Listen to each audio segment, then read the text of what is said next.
തലശ്ശേരി അതിരൂപത KCYM ശാലോം ടെലിവിഷനും സംയുക്തമായി അവതരിപ്പിക്കുന്ന യുകാറ്റ് യുവജന മതബോധന ഗ്രന്ഥത്തിൻ്റെ പഠന പരമ്പരയിലേക്ക് ഏവർക്കും ഹൃദ്യമായ സ്വാഗതം.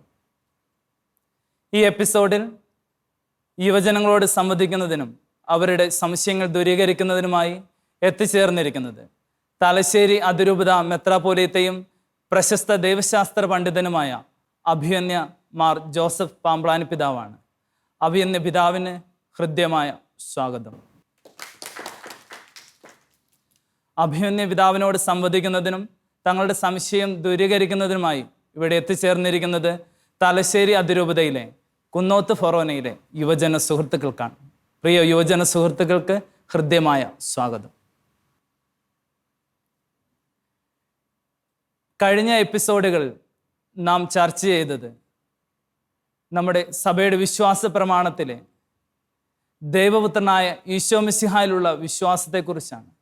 അതിൻ്റെ തുടർച്ചയായി ഇന്ന് നാം ചർച്ച ചെയ്യുന്നത് ക്രൈസ്തവ വിശ്വാസത്തിൻ്റെ അടിസ്ഥാനങ്ങളിൽ ഒന്നായ ഈശോ മിശിഹായുടെ കുരിശുമരണത്തെക്കുറിച്ചാണ്. അഭിമന്യ പിതാവെ, നമുക്ക് ആരംഭിച്ചാലോ? തീർച്ചയായും. ആരാണ് ആദ്യത്തെ ചോദ്യം ചോദിക്കുന്നത്? സോനയ്ക്ക് ആദ്യത്തെ ചോദ്യം ചോദിക്കാവുന്നതാണ്. അഭിവന്തി പിതാവേ, എൻ്റെ പേര് സോന സാബു. എനിക്ക് ചോദിക്കാനുള്ള ചോദ്യം എന്താണെന്ന് വെച്ചാൽ, യേശു ഒരു സമാധാനത്തിന് മനുഷ്യനായിരുന്നുവല്ലോ, പിന്നെ എന്തുകൊണ്ടാണ് യേശു കുരിശുമരണത്തിന് വിധിക്കപ്പെട്ടത്? അതൊന്ന് വ്യക്തമാക്കി തരാമോ? സോനയുടെ ചോദ്യം വളരെ പ്രസക്തമായ ചോദ്യമാണ്. ഈശോ സമാധാനത്തിൻ്റെയും സ്നേഹത്തിൻ്റെയും നീതിയുടെയും വക്താവായിട്ടാണ് ഈ ഭൂമിയിൽ ജീവിച്ചത്. പക്ഷെ അവിടുത്തേക്ക് ലഭിച്ചത് ഭൂമിയിലെ ഏറ്റവും കൊടും കുറ്റവാളികൾക്ക് ലഭിക്കുന്ന ശിക്ഷയാണ് എന്ന് നമുക്കറിയാം. കുരിശ് വധശിക്ഷ.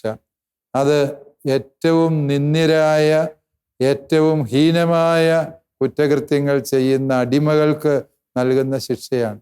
അതെന്തുകൊണ്ട് ഈശോയ്ക്ക് കിട്ടി എന്നുള്ളതാണ് സോനയുടെ ചോദ്യം, അല്ലേ?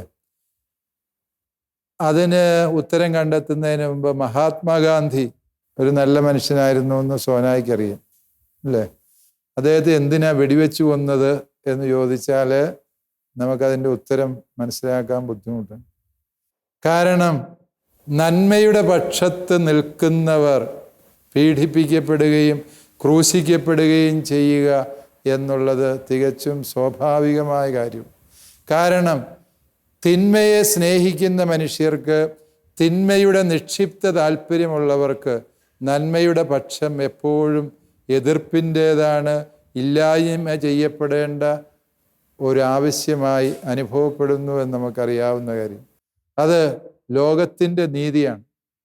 ഈ ലോകത്തിൻ്റെ കാഴ്ചപ്പാടിൽ തിന്മ എപ്പോഴും നന്മയുടെ മേൽ ഭരണം നടത്താൻ പരിശ്രമിച്ചുകൊണ്ടേയിരിക്കും.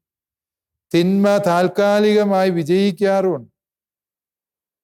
തിന്മയുടെ താൽക്കാലിക വിജയങ്ങൾ ചിലപ്പോഴൊക്കെ നന്മയുടെ പരാജയമായും നന്മയുടെ നിരർത്ഥകതയായും ഒക്കെ നമുക്ക് തോന്നാറുമുണ്ട്. പക്ഷെ ഓർക്കുക, ശാശ്വതമായി വിജയിക്കുന്നത് ദൈവമാണ്, നന്മയാണ്, സ്നേഹമാണ്, സത്യമാണ്. ഇതാണ് ഈശോയുടെ കുരിശുമരണത്തെക്കുറിച്ച് ചിന്തിക്കുമ്പോൾ നമുക്ക് മനസ്സിലാക്കേണ്ട വസ്തുത. ഈശോ എന്തിന് കുരിശിൽ തറയ്ക്കപ്പെട്ടു എന്ന് ചോദിച്ചു കഴിഞ്ഞാൽ, അല്ല, ഈശോ എന്തിന് ഇപ്രകാരം ഹീനമായ ഒരു കുറ്റവാളിയെ പോലെ വധിക്കപ്പെട്ടു എന്ന് ചോദിച്ചാൽ, മനുഷ്യകുലത്തിൻ്റെ പാപം അത്രമേൽ ഭയാനകവും ഭീകരവുമായിരുന്നു എന്നാണ് അതിൻ്റെ അർത്ഥം.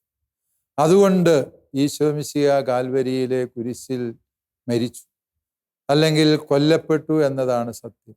ഇവിടെ നമ്മൾ മനസ്സിലാക്കേണ്ടത്, ഈശോ പറയുന്ന ചില കാര്യങ്ങൾ യഹൂദ സമൂഹത്തിന് ഉൾക്കൊള്ളാൻ ബുദ്ധിമുട്ടുള്ള കാര്യങ്ങൾ. ഈശോ പറഞ്ഞു, ഞാൻ ദൈവപുത്രനാണ് എന്ന്. യഹൂദരെ സംബന്ധിച്ചിടത്തോളം ദൈവം എന്നത് ഏകനാണ്, ദൈവത്തിന് പുത്രൻ എന്നത് ചിന്തിക്കാനാവാത്ത വിഷയമാണ് യഹൂദരെ സംബന്ധിച്ച്. അവർക്ക് അത് ദൈവദൂഷണമാണ്. ദൈവദൂഷണം പറയുന്നവൻ കല്ലെറിഞ്ഞു കൊല്ലപ്പെടണം, അല്ലെ വധശിക്ഷയ്ക്ക് വിധിക്കപ്പെടണം എന്നത് യഹൂദ നിയമമാണ്. അതുപോലെ തന്നെ ഈശോ പറഞ്ഞു, ഞാൻ നിന്റെ പാപങ്ങൾ ക്ഷമിച്ചിരിക്കുന്നു. യഹൂദരെ സംബന്ധിച്ചിടത്തോളം പാപം ക്ഷമിക്കുക എന്നത് ദൈവത്തിന് മാത്രം ചെയ്യാവുന്ന കാര്യം. അത് ഈശോ ചെയ്തപ്പോൾ അവർക്ക് അത് ഉൾക്കൊള്ളാൻ പറ്റിയില്ല. ഈശോ പറഞ്ഞു, ഞാൻ സാപത്തിൻ്റെയും കർത്താവാണ്. യഹൂദന്റെ ആധ്യാത്മികതയുടെ അന്തസത്ത സാപത്തുമായി ബന്ധപ്പെട്ടതാണ്. അതിനെ കർത്താവ് ചോദ്യം ചെയ്തപ്പോൾ യഹൂദർക്ക് തോന്നി ഇവനെ ഇല്ലായ്മ ചെയ്യാതെ തങ്ങളുടെ മതത്തെ സംരക്ഷിക്കുക സാധ്യമല്ല എന്ന്. ഇവിടുത്തെ അടിസ്ഥാനപരമായ പ്രശ്നം സത്യത്തെ മനസ്സിലാക്കാനുള്ള മനുഷ്യന്റെ കഴിവില്ലായ്മ. സത്യദൈവത്തെയും യഥാർത്ഥ സത്യത്തെയും ഗ്രഹിക്കാനുള്ള മനുഷ്യന്റെ കഴിവില്ലായ്മ മനുഷ്യനെ പലപ്പോഴും തങ്ങളുടെ കാഴ്ചപ്പാടുകളാണ് ശരി, തങ്ങളുടെ നിലപാടുകളാണ് ശരി എന്ന് ചിന്തിക്കാൻ പ്രേരിപ്പിക്കുന്നു എന്നതാണ് സത്യം. ഇന്ന് സമകാലിക ലോകത്ത് നമ്മളത് കാണുന്നുണ്ട്. ഒരു രാഷ്ട്രീയ പാർട്ടിയിലെ അംഗങ്ങൾ ചിലപ്പോൾ ഇതര രാഷ്ട്രീയ പാർട്ടി അംഗങ്ങളെ കൊല്ലുന്നു, രാഷ്ട്രീയ കൊലപാതകം. ഒരു മതവിശ്വാസി വേറൊരു മതവിശ്വാസിയെ ചിലപ്പം വർഗീയതയുടെ ഭ്രാന്ത് കയറി കൊല്ലുന്ന പ്രവണതയുണ്ടാകും. സത്യത്തിൽ ഇവരെല്ലാം ചെയ്യുന്നത് അവിവേകങ്ങളാണ്. കാരണം യഥാർത്ഥ സത്യത്തെ അവർക്ക് ഗ്രഹിക്കാൻ കഴിയുന്നില്ല. തങ്ങളറിഞ്ഞ പരിമിതമായ അറിവാണ് സമ്പൂർണമായ ജ്ഞാനം എന്ന തെറ്റിദ്ധാരണ മനുഷ്യന് കടന്നു വരും. അതുകൊണ്ട് ഈശോയുടെ കുരിശുമരണം എന്നത് മനുഷ്യകുലത്തിനുള്ള ഒരു ഓർമ്മപ്പെടുത്തലാണ്. സത്യത്തെ തിരിച്ചറിയാൻ നാം ബോധപൂർവം ശ്രമിക്കുന്നില്ല എങ്കിൽ, അതിനുള്ള തുറവി നമുക്കില്ല എങ്കിൽ, നാം കൈവശം വെച്ചിരിക്കുന്ന ഭാഗികമായ സത്യത്തിൻ്റെ വെളിച്ചത്തിൽ തീരുമാനങ്ങൾ എടുക്കുമ്പോൾ നമുക്ക് സമ്പൂർണ്ണ അബദ്ധങ്ങൾ സംഭവിക്കാം എന്നുള്ളതിൻ്റെ സാക്ഷ്യമാണ് ഈശോ മിശിഹായുടെ കുരിശുമരണം. സോനായിക്ക് മനസ്സിലായോ? അല്ലെങ്കിൽ എന്തെങ്കിലും കൂടുതൽ ചോദിക്കാനുണ്ടോ? ഇല്ല പിതാവേ, എനിക്ക് മനസ്സിലായി. സോനയുടെ ചോദ്യത്തിന് വളരെ കൃത്യവും ശരിയായ ഉത്തരം നൽകിയ അഭിനന്ദ പിതാവിന് നന്ദി. നമ്മൾ രണ്ടാമത്തെ ചോദ്യത്തിലേക്ക് പോവുകയാണ്. ആരാണ് രണ്ടാമത്തെ ചോദ്യം ചോദിക്കുന്നത്? ബോസ്കോയ്ക്ക് ചോദിക്കാവുന്നതാണ്. അഭിമന്യ പിതാവേ, എൻ്റെ പേര് ബോസ്കോ നടുവിലെപ്പാട്ട്. പിതാവെ, എനിക്ക് ചോദിക്കാനുള്ളത്, യഹൂദരാണല്ലോ ഈശോയെ കുരിശുമരണത്തിന് വിധിക്കുകയും അതുപോലെ കൊല്ലുകയും ചെയ്തത്. അങ്ങനെയെങ്കിൽ യഹൂദർ മുഴുവനും ഈശോയുടെ കുരിശുമരണത്തിന് ഉത്തരവാദികളാണോ?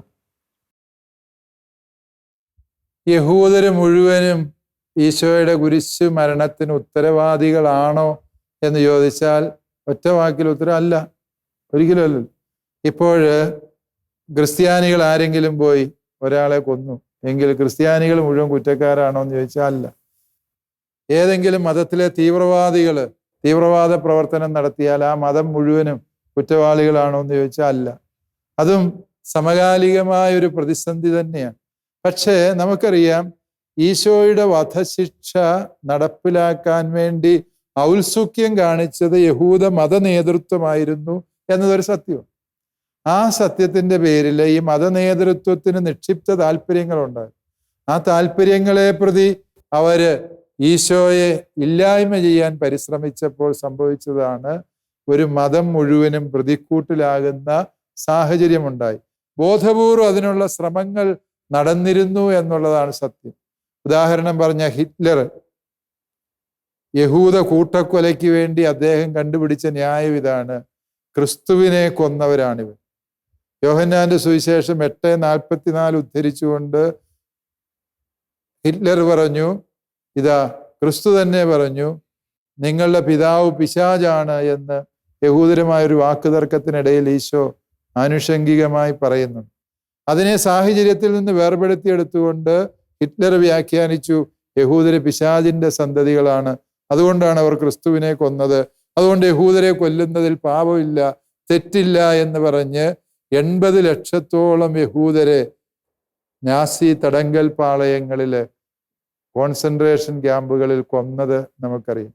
അതായത് ക്രിസ്തുവിനെ കൊന്നത് യഹൂദരാണ് എന്ന തെറ്റായ ഒരു ധാരണ പൊതുസമൂഹത്തിൽ പടർത്തിക്കൊണ്ട് യഹൂദ വിദ്വേഷം പരത്തുന്ന പ്രവണത ചരിത്രത്തിൽ ഒരുപാടുണ്ടായിട്ടുണ്ട് എന്നുള്ളത് സത്യമാണ്.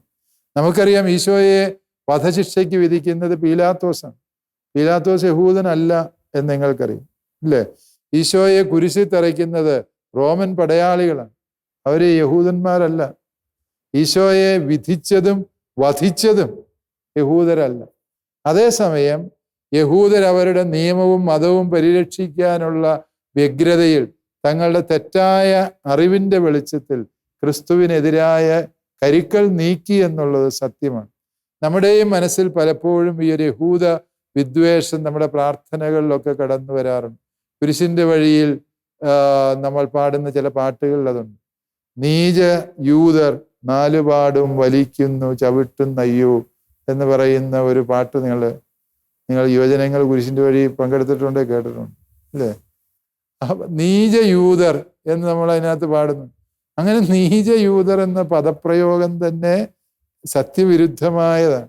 അങ്ങനെ ഒരു മതവിഭാഗത്തെ നീചർ എന്ന് നമുക്ക് വിളിക്കാൻ വേണ്ടി സാധിക്കും.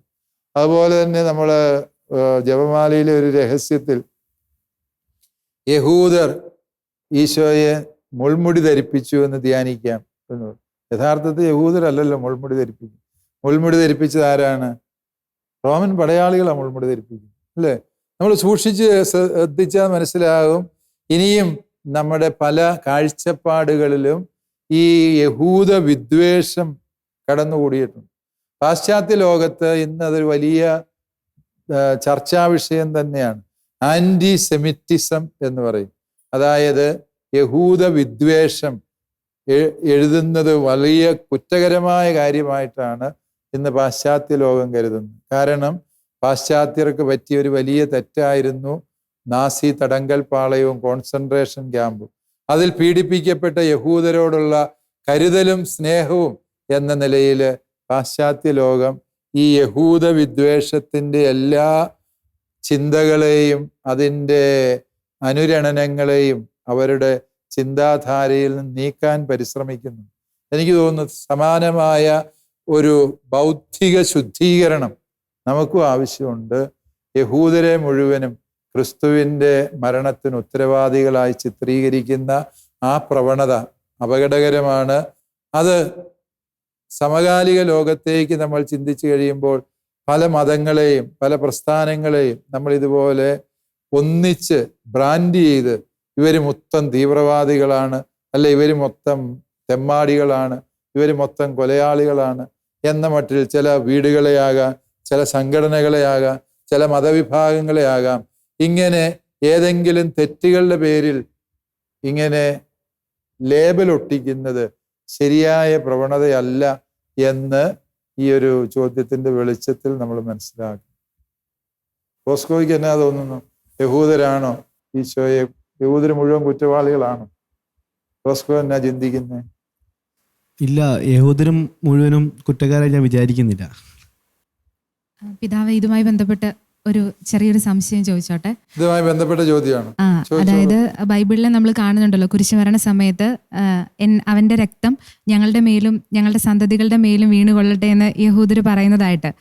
പിൽക്കാലത്ത് ഇങ്ങനെ ഒരു പ്രസ്താവന വന്നതുകൊണ്ടാണ്, അല്ലെങ്കിൽ ചരിത്രപരമായിട്ട് പിന്നീട് യഹൂദർ നേരിട്ട ഇസ്രായേൽ പള്ളിയുമായി ബന്ധപ്പെട്ട കാര്യങ്ങളും എല്ലാം ഉണ്ടായത് പിന്നീട് യഹൂദർക്ക് ചരിത്രത്തിൽ വന്ന സ്ഥാനം ഇങ്ങനൊരു പ്രസ്താവനയുടെ പേരിലും ഇങ്ങനെ ബന്ധപ്പെടുത്തി സംസാരിക്കുന്നത് അങ്ങിങ്ങായിട്ട് കേൾക്കാറുണ്ട്. അപ്പൊ അതിനെയും കൂടി ഒന്ന്. എന്നാ പേര്? ലിനറ്റ്. ലിനറ്റ്. ലിനറ്റ് എന്ത് ചെയ്യുന്നു? ഞാനൊരു സ്കൂളിൽ പഠിപ്പിക്കുക. സ്കൂൾ ടീച്ചറാണ് അപ്പോൾ അല്ലേ? ഓക്കെ. ലിനറ്റിൻ്റെത് വളരെ ഗൗരവമുള്ള ഒരു ചോദ്യമാണ്. പലപ്പോഴും വിശുദ്ധ ഗ്രന്ഥത്തിൽ നമുക്ക് വ്യാഖ്യാനിക്കാൻ ഏറ്റവും ദുഃഖം തോന്നുന്ന വചനങ്ങളിലൊന്നാണ് അവൻ്റെ രക്തം ഞങ്ങളുടെയും ഞങ്ങളുടെ സന്തതികളുടെയും മേൽ വീണുകൊള്ളട്ടെ എന്ന് യഹൂദ മതനേതൃത്വം പറയുന്ന ആ വാചകം. ആ വാചകം ഈ സമകാലിക യഹൂദർക്ക് ഏറ്റവും സങ്കടകരമായൊരു വാചകം.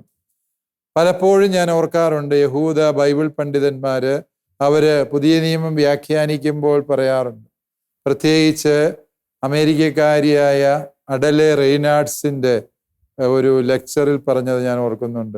ഈ വാചകം കേൾക്കുമ്പോൾ, നിങ്ങളുടെ പുതിയ നിയമത്തിൽ ഈ വാചകം ഞാൻ വായിക്കുമ്പോൾ എൻ്റെ അസ്ഥിയിൽ ആരോ ചൂണ്ടയിട്ട് വലിച്ചതുപോലെയുള്ള അനുഭവം എനിക്കുണ്ടാകുന്നുണ്ട്. കാരണം അങ്ങനെ ഞങ്ങളുടെ പ്രധാന പുരോഹിതൻ പറയുവോ എന്നാണ് അവർ ചോദിക്കുന്നൊരു ചോദ്യം.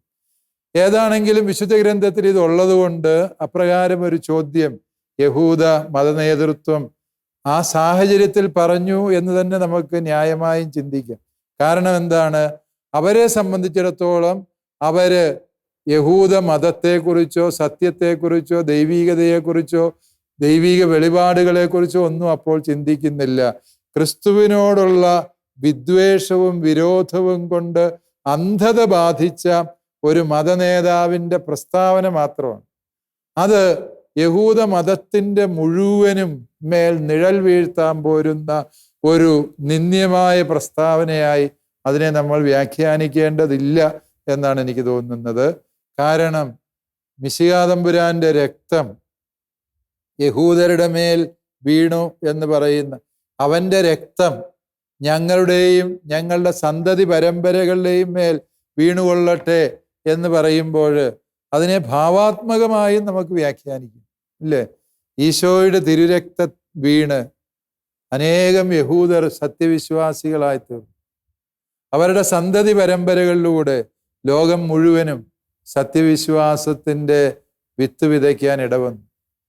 നമുക്കറിയാം, അപ്പസ്തോലന്മാരെല്ലാം യഹൂദരാണ്. ആദിമ സഭയിൽ യഹൂദരുടെ വലിയൊരു നിരയുണ്ടായിരുന്നു. അവരാണ് ലോകത്തിൻ്റെ അതിരുകളോളം സുവിശേഷം എത്തിച്ചത് എന്ന് നമുക്കറിയാം. യഹൂദ മതനേതാവ് അല്ലെങ്കിൽ പ്രധാന പുരോഹിതൻ ഈ ഒരു പ്രസ്താവനയെ അദ്ദേഹത്തിൻ്റെതായ ലക്ഷ്യങ്ങളിലൂടെ പറഞ്ഞതാണ് എങ്കിലും പരിശുദ്ധാത്മാവ് തിരുവചനത്തിൽ അത് രേഖപ്പെടുത്തുമ്പോൾ അത് യഹൂദർക്കെതിരെയുള്ളൊരു വിധിവാചകം എന്നുള്ളതിനേക്കാൾ ഉപരി യഹൂദരിലൂടെ സംഭവിക്കാൻ പോകുന്ന വലിയ രക്ഷാകരമായ പ്രേഷിത ദൗത്യത്തിൻ്റെ ഒരു പ്രവചനമായി കൂടി അതിനെ നമുക്ക് മനസ്സിലാക്കാവുന്നു, അല്ലേ? സമാനമായൊരു വ്യാഖ്യാന സാധ്യത യോഹന്നാന്റെ സുവിശേഷത്തിൻ്റെ 11-ാം അധ്യായം 46 മുതലുള്ള വാക്യങ്ങളിൽ നമ്മൾ വായിക്കുന്നു. അവിടെ നമ്മൾ വായിക്കുന്ന എന്താണ്? പ്രധാനാചാര്യൻ പറയുന്ന ഇതുപോലെ പ്രധാന പുരോഹിതൻ പറയുന്ന ഒരു വാക്യമാണ്. എല്ലാവരും നശിക്കാതിരിക്കാൻ, ജനം മുഴുവൻ നശിക്കാതിരിക്കാൻ ജനത്തിന് വേണ്ടി ഒരുവൻ മരിക്കുന്നത് നല്ലതാണ്. യഹൂദരെ റോമാക്കാരെ ആക്രമിക്കാതിരിക്കാൻ നമുക്ക് യേശുവിനെ കുരുതി കൊടുത്ത് ജനത്തെ രക്ഷിക്കാമെന്നാണ് പ്രധാന പുരോഹിതൻ പറയുന്നത്. അപ്പോൾ യോഹന്നാൻ ശ്ലീഹ ആ വചനത്തിന് വ്യാഖ്യാനം പറയുകയാണ്, അവൻ ആ വർഷത്തെ പ്രധാനാചാര്യനായതുകൊണ്ട് ഈശോ മിശിഹായുടെ മരണം സകല ജനത്തിനും രക്ഷയ്ക്ക് കാരണമാകും എന്ന സത്യം ഏറ്റുപറയുകയായിരുന്നു. പ്രധാനാചാര്യൻ ഉദ്ദേശിച്ചത് ഈശോയ്ക്കെതിരായ വചനമാണ്. പക്ഷേ സുവിശേഷകൻ അല്ലെ പരിശുദ്ധാത്മാവ് അത് വ്യാഖ്യാനിക്കുന്നത് ഭാവാത്മകമായിട്ടാണ്. സമാനമായിട്ട് ഈ വചനം വ്യാഖ്യാനിക്കാൻ പറ്റും എന്നാണ് ലിനറ്റെ എനിക്ക് തോന്നുന്നത്. പിതാവേ, ഇതുമായി ബന്ധപ്പെട്ട് എനിക്ക് തോന്നിയിട്ടുള്ള മറ്റൊരു ചോദ്യം ചോദിച്ചോട്ടെ. ശാപം എന്നൊരു വാക്കിന് ക്രിസ്തീയതയിൽ സ്ഥാനമുണ്ടോ? യെസ്, യഹൂദർക്ക് വലിയൊരു ശാപം കിട്ടി എന്ന് പറയുന്നത് ആണ് ഇവിടുത്തെ അടിസ്ഥാനപരമായ വിഷയം, അല്ലേ? ശാപത്തെക്കുറിച്ച് പ്രതിപാദിക്കുന്ന ഒരു വചനഭാഗം ഗലാത്യ ലേഖനം 3-ാം അധ്യായത്തിൻ്റെ.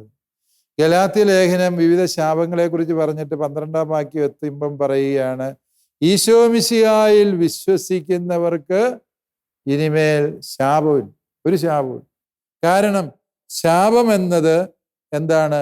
പാപത്തിൻ്റെ പരിണിത ഫലമായി നമ്മുടെ ഉള്ളിൽ ശേഷിക്കുന്ന ചില കടബാധ്യതകളെയാണ് ശാപം എന്ന് പറയുന്നത്. അതും ഈശോയുടെ കുരിശുമരണത്തിലൂടെ അതും നമുക്ക് അവിടുന്ന് ഇല്ലാതാക്കി തന്നു എന്നാണ് ശ്ലീഹ പറയുന്നത്. അതുകൊണ്ട് ഒരു സത്യവിശ്വാസിയെ സംബന്ധിച്ചിടത്തോളം അവനെ ആര് ശപിച്ചാലും അവൻ യേശുയാൽ. അതുകൊണ്ട് ആരെങ്കിലും ലിനറ്റിനെ ശപിച്ചിട്ടുണ്ട് എങ്കിൽ ലിനറ്റ് കൂളായി നടന്നുകൊള്ളുക, ഒരു ശാപവും ഏക്കിയാൽ. പക്ഷെ ഇവിടെ നമ്മൾ ശ്രദ്ധിക്കേണ്ട ഒരു കാര്യം, ഇവിടെ നമ്മൾ മറ്റൊരാളോട് വലിയ അനീതി പ്രവർത്തിക്കുകയും അവർക്ക് നീതിപൂർവം ലഭിക്കേണ്ട കാര്യങ്ങൾ നിഷേധിക്കുകയും ചെയ്യുമ്പോൾ പാവങ്ങളുടെ കണ്ണുനീരും സങ്കടവും ദൈവത്തിനു മുമ്പിൽ നീതിക്ക് വേണ്ടി നിലവിളിക്കും. അത് നമ്മൾ തിരിച്ചറിയും. ഏതെങ്കിലും ഒരു മനുഷ്യൻ നമ്മളെ ശപിച്ചു എന്നതുകൊണ്ട് നമുക്കൊന്നും പറ്റിയല്ല. പക്ഷേ നമ്മൾ ചെയ്ത തെറ്റുകൾക്ക് പരിഹാരം കണ്ടെത്താൻ നമുക്ക് കഴിയുമായിരുന്നിട്ട് അത് ചെയ്യാതിരിക്കുന്നത് ആ വ്യക്തിക്ക് നാശവും ദുരന്തവും ഉണ്ട്. ഉദാഹരണം പറഞ്ഞാൽ, ഒരു വീട്ടിൽ, പാവപ്പെട്ട ഒരു വീട്ടിൽ മകളുടെ കല്യാണത്തിന് വേണ്ടി ഒരുപാട് കഷ്ടപ്പെട്ട് അല്ലെങ്കിൽ കടം വാങ്ങി ഒക്കെ ഒരു മനുഷ്യൻ 10-20 പവൻ സ്വർണം ഉണ്ടാക്കി വെച്ചു. വേറൊരുത്തിന് അത് മോഷ്ടിച്ചുകൊണ്ട് പോയി. ആ മോഷ്ടിച്ചുകൊണ്ട് പോയപ്പോൾ ആ പെങ്കൊച്ചിൻ്റെ കല്യാണം മുടങ്ങി. അയാൾക്ക് വലിയ മാനഹാനി സംഭവിച്ചു. ഈ മോഷ്ടിച്ചു കൊണ്ടുപോയവൻ അത് തിരികെ കൊടുക്കാതെ ഇരിക്കുന്നിടത്തോളം കാലം ആ വ്യക്തിയുടെ മേൽ എന്തുണ്ട്? ആ പാപത്തിൻ്റെ നിഴല് വീണ് കിടപ്പുണ്ട്. അത് പരിഹരിക്കപ്പെടേണ്ടതുണ്ട്. നാം ചെയ്യുന്ന പ്രവർത്തികൾ അനീതിയും അന്യായവും ദൈവത്തിനു മുമ്പിൽ നീതിക്ക് വേണ്ടി നിലവിളിക്കുന്ന സാഹചര്യങ്ങളുണ്ട് എങ്കിൽ അത് നാം പരിഹരിക്കേണ്ട വിഷയം തന്നെയാണ്. അതുകൊണ്ട് ശാപം എന്ന ഒരൊറ്റ വാക്കിൽ നമ്മൾ പലതിനെ ഉദ്ദേശിക്കുന്നുണ്ട്. അതിനെ വേർതിരിച്ച് മനസ്സിലാക്കിയെങ്കിൽ മാത്രമേ അതിൻ്റെ ശരിയായ അർത്ഥം നമുക്ക് ഗ്രഹിക്കാൻ സാധിക്കുകയുള്ളൂ. ഒരാൾ വേറൊരാളെ വെറുതെ ശപിച്ചാൽ അതൊന്നും ഏശാൻ പോകുന്നു. ഈശോയുടെ കുരിശുമരണത്തിന് യഹൂദ ജനത മുഴുവനും കാരണക്കാരാണ് എന്ന രീതിയിലുള്ള ചർച്ചകളും സംവാദങ്ങളും ഒക്കെ നടക്കുന്ന കാലഘട്ടമാണ്. അപ്പോൾ അതിനെക്കുറിച്ച് വളരെ വ്യക്തവും ലളിതവുമായിട്ട് അഭിനയ പിതാവ് പറഞ്ഞു തന്നു. ലിനറ്റിന്റെ ചോദ്യത്തിന് കൃത്യമായ ഉത്തരം കിട്ടിയെന്ന് മനസ്സിലാക്കുന്നു. അടുത്ത ചോദ്യത്തിലേക്ക് പോകാം. ആരാണ് അടുത്ത ചോദ്യം ചോദിക്കുന്നത്? അഭിഷേകിന് ചോദിക്കാം. പിതാവേ, എൻ്റെ പേര് അഭിഷേക് കുറുമുട്ടം. എൻ്റെ ചോദ്യം ഇതാണ്: പാപത്തെ ഇല്ലാതാക്കുവാൻ ഈശോയുടെ കുരിശുമരണം അനിവാര്യമായിരുന്നോ, അതോ ദൈവപിതാവിൻ്റെ പദ്ധതിയുടെ പൂർത്തീകരണം മാത്രമായിരുന്നു? കുരിശെ മരിക്കാതെ ഈശോയ്ക്ക് ലോകത്തെ രക്ഷിക്കാൻ പറ്റുമായിരുന്നോ എന്ന് ചോദിച്ചാൽ ദൈവത്തിനെല്ലാം സാധ്യമാണ്. ദൈവത്തിന് പറ്റിയല്ല എന്ന് പറയുന്നതിൽ അർത്ഥമൊന്നുമില്ല. പക്ഷെ എന്തിന് ഈശോ കുരിശെ മരിച്ചു? അതാണ് അടിസ്ഥാനപരമായ ചോദ്യം. കുരിശ് വധശിക്ഷ എന്ന് പറയുന്നത് വിശുദ്ധ ആഗസ്തീനോസിന്റെ ഭാഷയിൽ പറഞ്ഞാൽ പിശാചൊരുക്കിയ ഒരു വലിയ തിന്മയുടെ കെണിയാണ്. പക്ഷേ ദൈവം അത് ഹൃദയപൂർവ്വം സ്വീകരിക്കുക. കാരണം എന്താന്ന് ചോദിച്ചാൽ മനുഷ്യന്റെ യഥാർത്ഥ പാപം എന്താ? ദൈവത്തെ അനുസരിക്കില്ല എന്നുള്ളതാണ് പാപം, അല്ലേ? ദൈവത്തെ അനുസരിക്കുകയല്ല, ദൈവഹിതം നിറവേറ്റിയല്ല. അതാണ് മനുഷ്യന്റെ പാപം. ആദി മാതാപിതാക്കളുടെ പാപം തൊട്ട് പാപം എന്ന് പറയുന്നതാണ്. ഇന്നത് ചെയ്യരുത് എന്ന് പറഞ്ഞാൽ അത് ചെയ്യും. നമ്മളും ചെയ്യുന്നത് അതൊക്കെയാണല്ലോ, അല്ലേ? പാപം എന്ന് പറയുന്നത് ദൈവഹിതത്തിന് വിരുദ്ധമായ പ്രവൃത്തിയാണ്. അപ്പോൾ പിശാച് വിചാരിച്ചു ഈശോ മിശിഹായെ ഒരുപാട് പീഡിപ്പിച്ച് ഉപദ്രവിച്ച് ചമ്മട്ടി അടിച്ച് മുൾക്കിരീടം അടിച്ചു കയറ്റി മുഖത്തു തുപ്പി ഇരുമ്പാണി ശരീരത്തെ അടിച്ചു കയറ്റി പച്ചമാംസത്തിലേക്ക് കുന്തമുന കുത്തിയിറക്കി ഇങ്ങനെ ഒരുപാട് പീഡിപ്പിച്ച് കഴിയുമ്പോൾ എന്ത് സംഭവിക്കും? ഈശോയുടെ നിയന്ത്രണം വിട്ട് ഈശോ കുരിശും ചവിട്ടി ഒടിച്ചിങ്ങ് ഇറങ്ങി വന്ന് സുരേഷ് ഗോപി മോഡല് എല്ലാവരെയും അടിച്ച് സിക്സർ പരത്തും എന്നാണ് പിശാച് വിചാരിച്ചത്. നമ്മളെല്ലാം അങ്ങനെയാണ്. നമ്മൾ കുറേയൊക്കെ സഹിച്ചു നോക്കും, കുറെ കഴിയുമ്പോൾ നമ്മുടെ കൺട്രോൾ വിട്ടുപോകും, നമ്മൾ പൊട്ടിത്തെറിക്കും, പ്രതികരിക്കും, അല്ലേ? അങ്ങനെ ചെയ്യാറില്ലേ? ഓക്കെ, അതുപോലെയാണ് പിശാച് വിചാരിച്ചത്. ഈശോയും അപ്രകാരം ദൈവപിതാവിൻ്റെ തിരുഹിതം മറന്ന് സ്വന്തം ഇഷ്ടത്തിൻ്റെ ഒപ്പം നിൽക്കാൻ ഈശോയെ നിർബന്ധിക്കുകയായിരുന്നു പിശാച് ഈ പീഡനങ്ങളിലൂടെ ചെയ്തു. പരമാവധി പീഡിപ്പിക്കുമ്പോൾ ഒരു മനുഷ്യന്റെ ക്ഷമയുടെ നെല്ലിപ്പലയ്ക്കും അപ്പുറത്തേക്ക് അവനെ പീഡിപ്പിക്കുമ്പോൾ, ചവിട്ടി അരയ്ക്കുമ്പോൾ അവൻ പ്രതികരിക്കാൻ നിർബന്ധിതനായിത്തീരും. അതായത് പിതാവിൻ്റെ തിരുഹിതം ലംഘിക്കുവാൻ ഈശോയെ എത്രമേൽ പ്രലോഭിപ്പിക്കാമോ അത്രയും വലിയ പ്രലോഭനം പിശാച് നൽകുന്നതാണ് ഈശോയുടെ കുരിശുമരണം എന്ന് പറയും. മരുഭൂമിയിലെ 3 പ്രലോഭനങ്ങൾ കൊണ്ട് പിശാച് തോറ്റു പിന്മാറിയില്ല. ഈശോ ഏറ്റവും വലിയ പ്രലോഭനം അനുഭവിക്കുന്നത് കുരിശിലാണ്. അത് മറ്റൊന്നുമല്ല, പരമപിതാവിൻ്റെ തിരുഹിതം പ്രാണൻ പിരിയുന്ന നിമിഷം വരെയും അനുസരിക്കാനുള്ള പ്രലോഭനം. ആ നിശ്ചയദാർഢ്യത്തിൽ നിന്ന് ഈശോയെ എങ്ങനെയെങ്കിലും പിന്മാറ്റാൻ പറ്റുമോ? ഇതാണ് പിശാച് ശ്രമിച്ചുകൊണ്ടിരിക്കുന്നത്. പിശാചിൻ്റെ ആ ശ്രമം പരാജയപ്പെട്ടു. തൻ്റെ പ്രാണൻ പിരിയുന്ന നിമിഷത്തിലും ഈശോ പരമപിതാവിൻ്റെ തിരുഹിതം നിറവേറ്റി. ഈശോയ്ക്ക് ഈ വേദനയും പ്രലോഭനവും ഒക്കെ ഉണ്ടായിരുന്നു. ഗെത്സമൻ തോട്ടത്തിൽ നമ്മൾ കാണുന്നുണ്ട്. അവൻ്റെ മനോവേദന അത്രമേൽ കഠോരമായി. എങ്കിലും എൻ്റെ ഹിതമല്ല അങ്ങയുടെ ഹിതം നിറവേറട്ടെ എന്ന് ഈശോ പറഞ്ഞു. ആ പറഞ്ഞ വചനം ഈശോ ജീവൻ പിരിയുന്ന നിമിഷം വരെയും അക്ഷരാർത്ഥത്തിൽ പാലിച്ചു. അങ്ങനെ അനുസരണമില്ലാത്ത ദൈവഹിതത്തിന് സ്ഥിരം മറുതലിക്കുന്ന മനുഷ്യകുലത്തിന് ക്രിസ്തു തൻ്റെ അനുസരണം കൊണ്ട്, ദൈവഹിതത്തോടുള്ള സമ്പൂർണ്ണ വിധേയത്വം കൊണ്ട് പരിഹാരം ചെയ്തു എന്നുള്ളതാണ് സത്യം. അല്ലാതെ ഈ കുരിശ് മരണം എന്ന ആ ഒരൊറ്റ വഴിയിലൂടെ ഈശോയ്ക്ക് രക്ഷിക്കാൻ പറ്റുമായിരുന്നു എന്നുള്ളതല്ല അതിൻ്റെ യഥാർത്ഥ പോയിന്റ്. യഥാർത്ഥ ആശയം എന്ന് പറയുന്നത് പിശാചിൻ്റെ ഏത് കഠോരമായ പ്രലോഭനങ്ങൾക്ക് നടുവിലും ദൈവപിതാവിൻ്റെ തിരുഹിതം നിറവേറ്റാൻ പുത്രൻ സന്നദ്ധനാകുന്നു എന്നുള്ളതാണ്.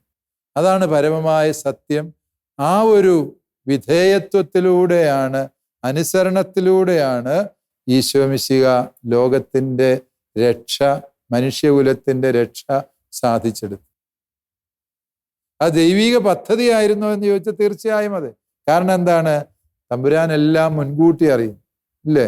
തൻ്റെ പുത്രൻ കാൽവരിയിലെ കുരിശിൽ മരിക്കും എന്നുള്ളത് നൂറ്റാണ്ടുകൾക്ക്, സഹസ്രാബ്ദങ്ങൾക്ക് മുമ്പേ കർത്താവിൻ്റെ പ്രവാചകന്മാര് പ്രവചിച്ചിട്ടുണ്ട്. സഹനദാസനെ കുറിച്ച് യെശയ്യാ പ്രവാചകൻ പറയുന്നതെല്ലാം ഈശോ മിശിഹായിൽ അക്ഷരം പ്രതി നിറവേറുകയാണ്. 22-ാം സങ്കീർത്തനം വായിക്കും. ആ സങ്കീർത്തനം മുഴുവനും അഭിഷിക്തന്റെ കുരിശുമരണത്തെക്കുറിച്ചുള്ള പ്രവചനം തന്നെയാണെന്ന് ഓർക്കും. എന്തിനാണ് ഇസഹാക്ക് എന്ന മനുഷ്യനെ അബ്രാഹം കൊണ്ട് മോറിയ മലയിൽ ബലിയർപ്പിക്കാൻ വേണ്ടി പോകുന്നത്? ഒരു പിതാവ് തൻ്റെ പുത്രനെ മലമുകളിൽ കൊണ്ടുപോയി ബലിയർപ്പിക്കാൻ പോകുന്ന ക്രിസ്തുവിൻ്റെ ബലിയുടെ, യഥാർത്ഥ ബലിയുടെ ഒരു മുന്നാസ്വാദനമായിരുന്നു ഇസഹാക്കിൻ്റെ ബലി എന്ന് നമുക്കറിയാം. അതുകൊണ്ട് ദൈവത്തിന് ഇതറിയാമായിരുന്നോ, ഇത് ദൈവിക പദ്ധതിയായിരുന്നോ എന്ന് ചോദിച്ചാൽ തീർച്ചയായും അതെ. പക്ഷേ ഈ സഹനങ്ങളും വേദനകളും ഒക്കെയും പിശാച് ക്രിസ്തുവിൻ്റെ മുമ്പിൽ വയ്ക്കുന്ന വലിയ പ്രലോഭനങ്ങളായിരുന്നു എന്നുകൂടി നമ്മൾ തിരിച്ചറിഞ്ഞു. അഭിഷേകിന്റെ ചോദ്യത്തിന് വളരെ ലളിതവും വ്യക്തവുമായി അഭിനന്ദ പിതാവ് ഉത്തരം പറഞ്ഞു തന്നു. ഈ എപ്പിസോഡിൽ നാം ചർച്ച ചെയ്തത് ഈശോയുടെ കുരിശുമരണത്തെക്കുറിച്ചാണ്. വളരെ ലളിതവും വ്യക്തവുമായ രീതിയിൽ നാം കാര്യങ്ങൾ ചർച്ച ചെയ്തു.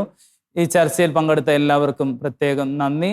പുതിയ ചോദ്യങ്ങളും നല്ല ഉത്തരങ്ങളുമായി അടുത്ത എപ്പിസോഡിൽ കാണാം. എല്ലാവർക്കും നന്ദി.